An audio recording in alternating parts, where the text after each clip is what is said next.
Please let me go to hell. I go to hell when I die, and so does he. Now, as the more perceptive of you probably realized by now, this is hell. And I am the devil. Looters and pillagers over here. Thieves, if you could join them. And lawyers, you're in that. If that's the case, man, hell's gonna be a pretty crowded place over here. I'll be there. We'll have a good time. The enemy has been exalting evil, sin, and unrighteousness, making that instead look cool. You can see this in music videos. You can see this when you turn on the TV. You can see this when you go to social media. People are changing as a result of this. Check this out. Please let me go to hell. This is a message to all the Christians on this app on behalf of all the heathens. Please just let us go to hell. Like, just let us go there. And we are asking you to let us go there so you don't have to worry about saving us anymore. What do you guys say about that? So far, you've watched this. What do you think about this? So many things.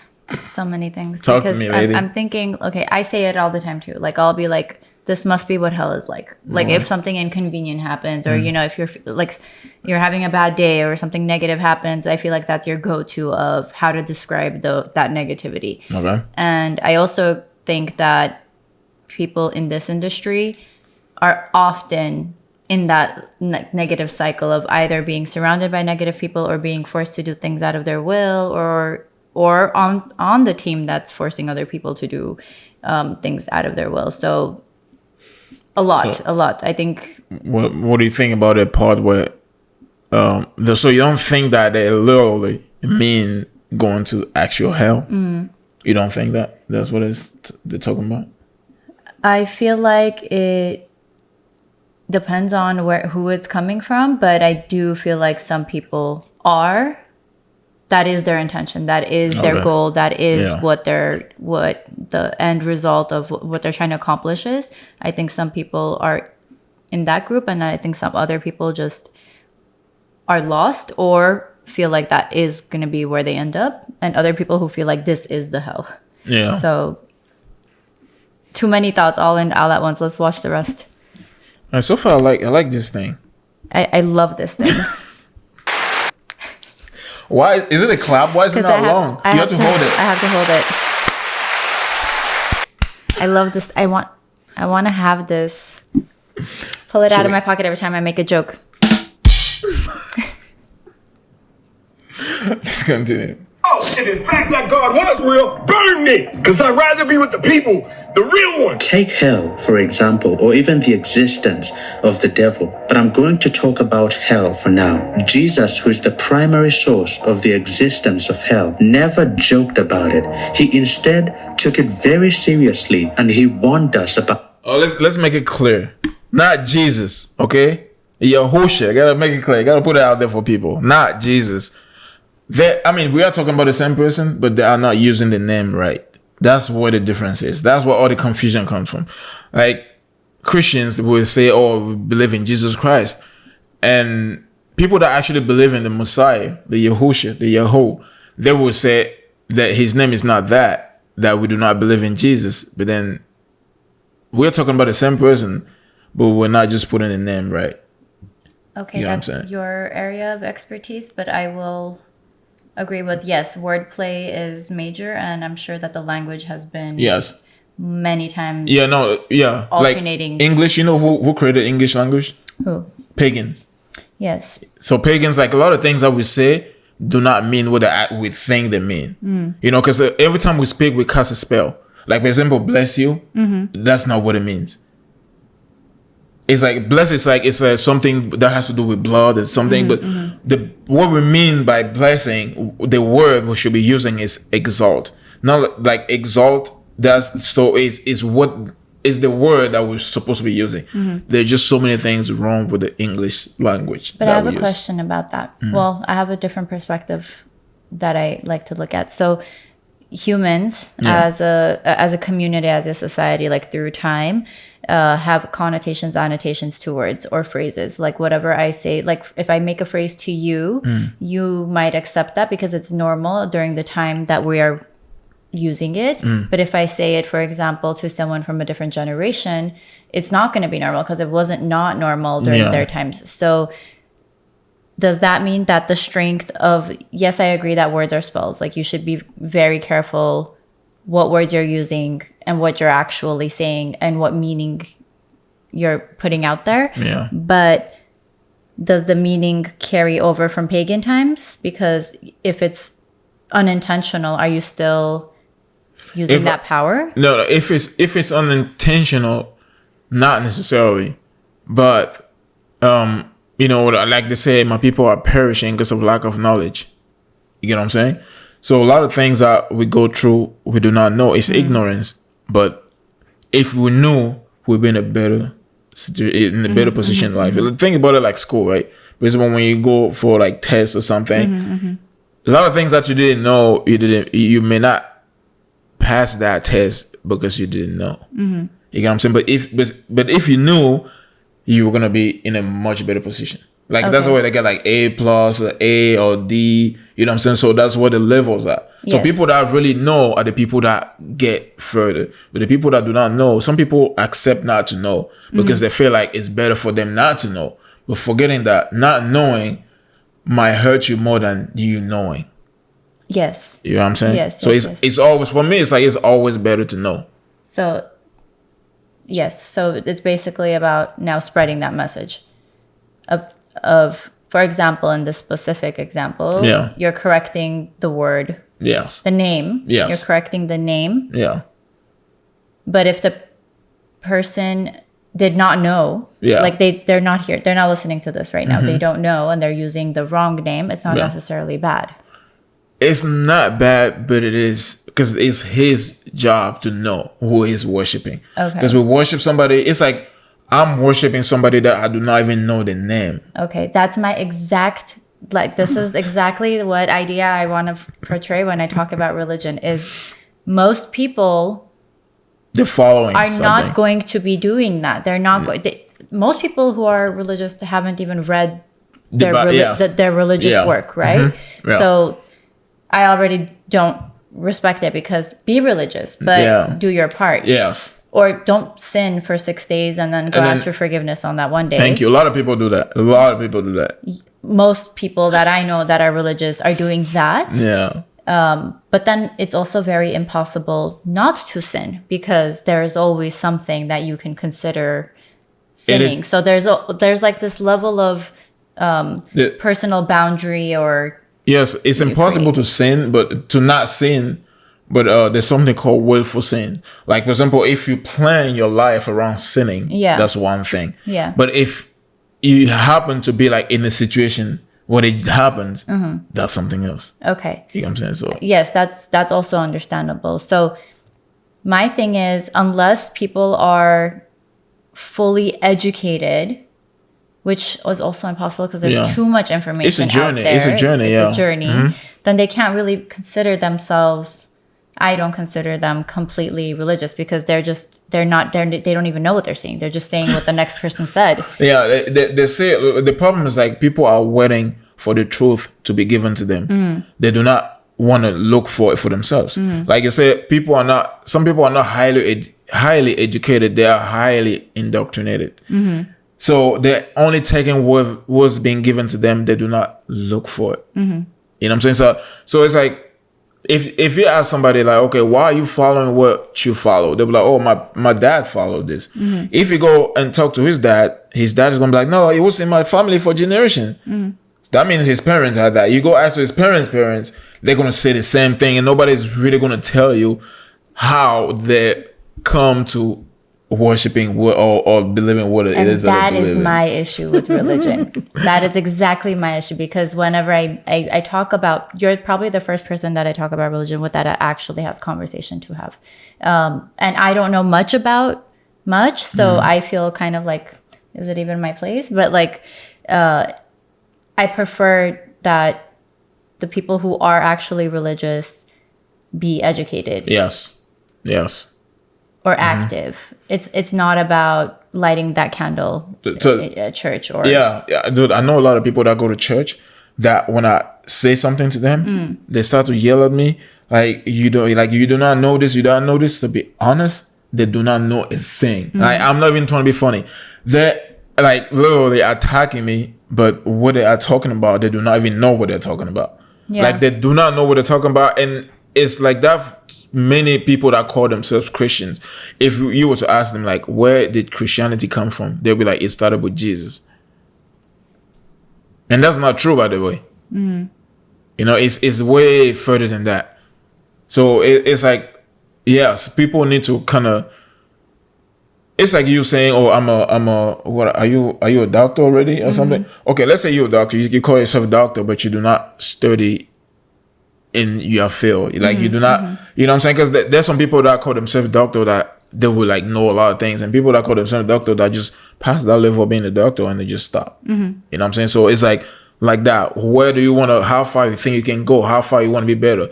How far you want to know the things that you are? And I think that makes the difference of, is it actually something you want to be doing, or is it something that you're doing so that other people will be like, oh yeah, that's that person that's doing that thing. And it works both ways. Are you saying you're a Christian because that's what the people around you are expecting to hear? Yeah. Or is it because you actually are passionate about that thing? Yeah. You're so good. Thank you so You much. should come to the podcast every day. Can you come every day? Sure. You are not gonna come every day. No, I'm not. No, but I would have to bring my patients with me. We would have to set up a whole thing. You don't have Instagram for your business. You see, this is a good way to market your thing. You gotta create it. Yeah. No, not I gotta create it. You gotta create it, but when the time comes. Okay. All right. What do you guys think? Comment below, man. Let's continue. Yeah, I think we got way off subject, but I mean, it's kind of still in it. We just kind of stretch it a bit longer. That place that is so terrifying beyond words. Tons and tons of jokes have been made, however, over the years, which have toned down the seriousness of hell, and others with massive influence seem to imply that they are knowingly going there. Right now, obviously all y'all is going to hell right with me. So let's get it. Oh, you already here. I'm so sorry. You can't get out. You're stuck. It's over. You heard the songs a million times and you didn't even know. Even more, there's this producer of this demonic show called, and I quote, Little Demon, who downplayed the character of Satan in a sudden interview. Satan is like very, very usually portrayed in many ways. Got many faces, and I feel like a lot of times he's been maligned. I mean, he's really a nice guy. Deep down inside, he's really a good guy. The thing is, people try to trivialize these very real things, especially hell, through comedy and laughter, which sadly works to the point that the mention of it no longer arouses any fear or concern, because in the minds of men, it is now a fairy tale. It's La La Land, mere myths that are fit for laughter. I have so many comments. Go. We're gonna be here all day. It's okay. This podcast can be an hour. All right, so I think it's very, very, very much human nature to take something that's bringing someone fear and normalize it to get rid of the fear. And I think we do this on an everyday basis. We do it big things, small things, whatever. And also on top of all that, it's overwhelming to realize that it might be an option. Right? For someone who's just entertaining the ideas of heaven and hell, one requires a lot of work, control, a lifetime of it, and one doesn't. And like there's a lot of mention of it, like Biggie has a song like, why would I go to heaven when I can go have the same lifestyle in hell, since these are the things that are going to end up taking me there. It's downplaying the fear, basically, because you've already done the things. So it's either now stop doing the things and put in the work and become better, or not and normalize it. And I think that's very, very, very like characteristic of how humans work with everything. Don't you think putting that out there in front of people this much to normalize it is to normalize the coming of the Antichrist? I think I wouldn't use those words exactly. But I feel like anything that has influence over a group of people, whether that be movies, songs, artists, and these are the people that have influence, because if you interview people and ask them about political figures versus celebrities, obviously they're going to know more about one over the other on average. But this is how you get messages across. We are connected now, whereas before we would turn on a radio and listen to one person talk for 1 hour and everyone would listen to it because that was the live broadcast. We have all this information everywhere. Yes, I'm sure that there is a group of people that this is exactly the message they're trying to get across. But I think that anything that causes chaos and fear is the way to hack and brainwash people. Make them chaotic, make them scared. You can get them to do whatever you want. Yes. And we've seen this in the last couple of years live happen in front of us. If you get people scared enough, you can control and them. Confused enough, you can literally say the most ridiculous things and they will follow it to the T because they're scared. Yes. So yeah, I wouldn't use those words, but I don't agree that, I agree that that's possible. Okay. And ridicule. And the entire time, the devil is laughing because he has gotten people to believe his lie. And the thing is, if one believes this lie, then he or she will not take the initiative to actually flee or make every attempt to avoid this place called hell at all costs. And if this is you, then I implore you, please wake up from that trap. This man right here and many others have had near-death experiences, and you have to listen to what he said as he narrated of how he died and found himself in hell. All of a sudden, I looked up and the guy looked at me with a smirk. He just kind of like evil grin, like, I got you. It was just like it was so evil, but I just remember everything moving in slow motion, and I fell back. When I fell backwards, this is where the supernatural part started. This is where my life changed. Further, I'm going down, just falling and falling. The more and more, I felt like I was getting stripped of everything. I knew I was getting stripped of the things that God gave me that I took for granted, like hope, love, fellowship, patience, everything. The further I was falling down fast, everything was getting stripped from me, and I was getting more and more afraid. But this is a different type of fear. It's not a fear like here on earth. It's a different fear that you have to experience. Like the Lord says, there's a difference between reading and talking, but experience. But there's no other way. I'm trying to get close as I can to explain this. There's a lot of things spiritually that can't be put in words here on this earth, in this dimension, so to speak. But as I'm falling, I'm feeling more and more frightening. I started hearing, the first thing I noticed was laughter around me. As I'm falling, it was like this laughter, and it was like these giggling little, I knew. And I thought it was a fairy tale. I'm not gonna lie, I just thought hell was a fairy tale. I thought it was a place of fantasy. I thought it was a scare tactic used by religions. Jesus was a hellfire preacher. Matthew 5, his first sermon as laid out in the New Testament. Verse 22 of chapter 5 of Matthew, I say to you that everyone who is angry with his brother will be guilty before the court, and whoever says to his brother, you good for nothing, shall be guilty before the Supreme Court, and whoever says you fool shall be guilty enough to go into the fiery hell. Here is Jesus arriving in Jerusalem and beginning his the first part of his ministry, then going up to Galilee and finishing off his ministry, and wherever he went, he was a preacher of hell. The Sermon on the Mount happens to be given on a hillside in Galilee. He speaks of the fiery hell as if he assumed that everybody knew about it. He doesn't have to give them a definition or a description. Hell is the place that motivated Jesus to bleed and die on the cross so that you and I may not go there. Let that sink in. All right? But sadly, our modern world, under the influence of the enemy, has reduced it to a mere joke. Picture that. Picture your grandmother in hell, baking pies without an oven. Do you see how serious this is? And since we owe most of our knowledge of hell to Jesus, then we better examine how this place looks like, as I'll give you some real-life, bone-chilling, near-death experiences that demonstrate that Jesus' words are true. And most importantly, I'll share in detail how to avoid going to that place at all costs. The first point here is that Hell is not a fun place. In Matthew chapter 25, verse 41, Jesus said this, "Then he will say to those on his left, 'Depart from me, you cursed, into the eternal fire prepared for the devil and his angels.'" He also said this about a rich man who had died and was condemned to hell.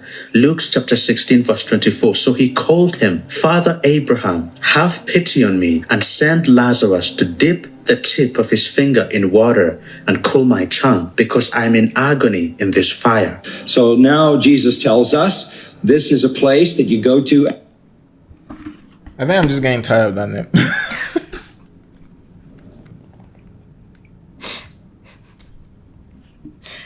Okay. Funny thing is, I'm gonna hear it forever, so I better get used to it. Yeah, I think that you also have to accept that whenever you're hearing it so often, all the people that are using it are not using it with that intention of. You need to accept that they don't know that. So for them, it's not a negative thing that they're saying. I was like that too, and somebody was getting annoyed. He was getting annoyed because I was saying it. Now it's my turn. Yeah. I thought you don't want to keep watching.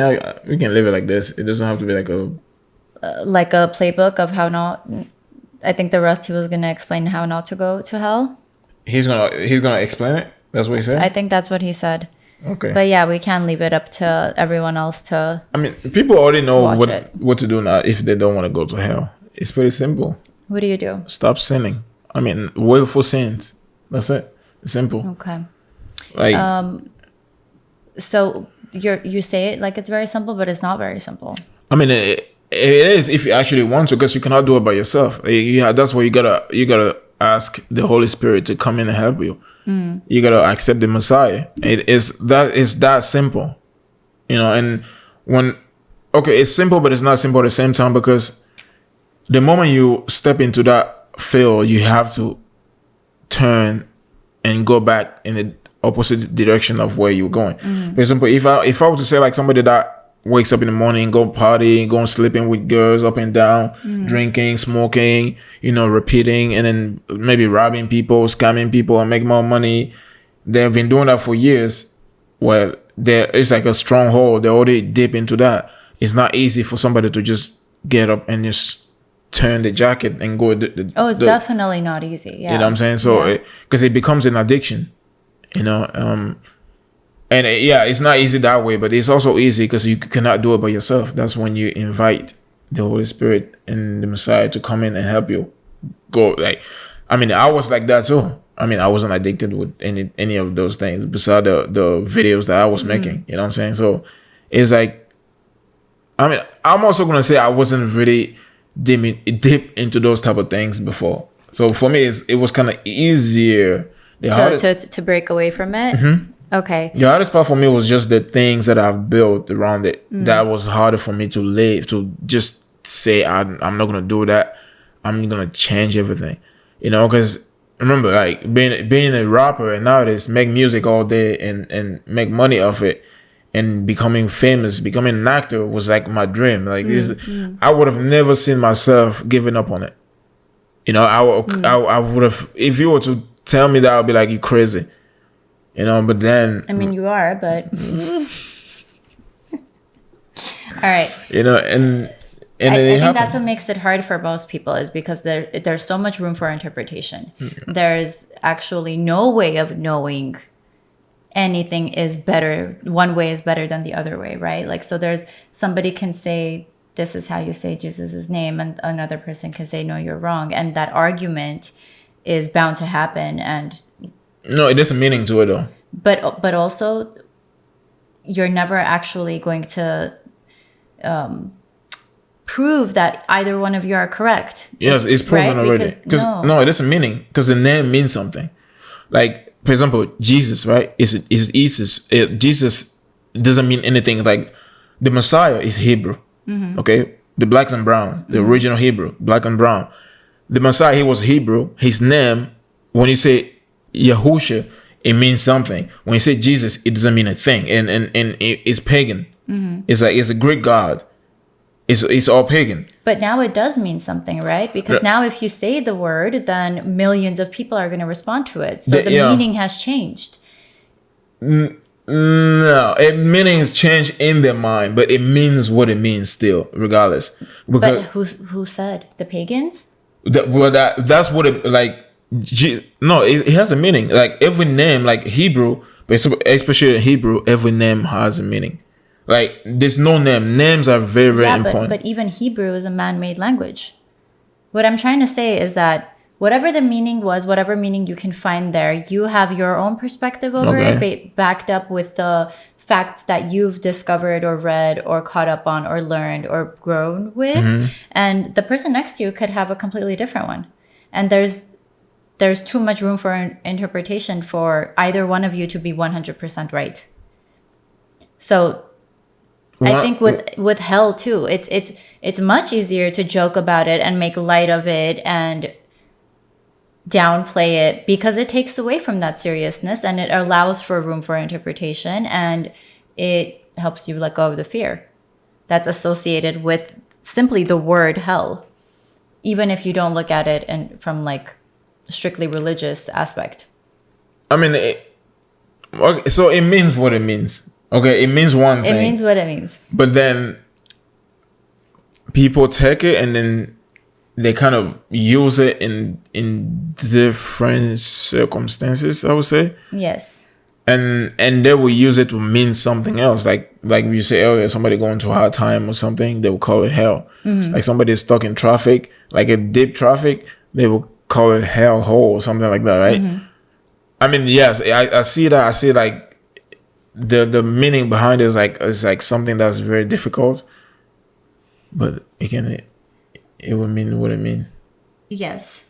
And I get what you're saying, but I feel like there's two ways of, there's one way where, and like what you're saying is that hell is made into a joke, like where they're joking about it. And from one perspective, you can see how that was programmed intentionally.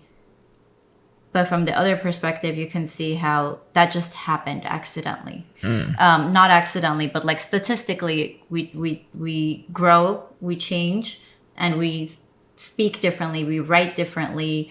I do not understand the children when they talk now because of the slang they use. I don't understand what they're saying.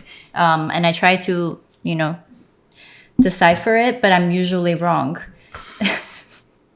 Because like whatever I think, that must be a negative phrase. Like that must be negative. And then I find out that's the biggest compliment you can get. And it's just the way that they use it. And that's not probably not going to last, just like our generation slang words or like everyday speech didn't last because they change. But certain things catch on and they stick. Yeah. Like, bless you. Yeah. Like the way that it was used a couple of 100 years ago is not the same way that it's being used. It's not now. the same way it's used. Okay. What should we argue about now? Was he going to talk about what is he going to talk about? I don't just want to keep watching this and I feel like he's just going to talk about more of this. Yeah, no. Yeah. Let's close it. He's going to tell, I mean, anyone who wants to find out the rules can go watch the remainder. Yeah. What is this called? Messiah Guru. His Facebook's name is Messiah Google. Google. I was saying Juju, but that was the wrong G. What was it? It was Google? It's Google. Okay, yeah, it's Google. Messiah Google. You guys can check him out on Facebook.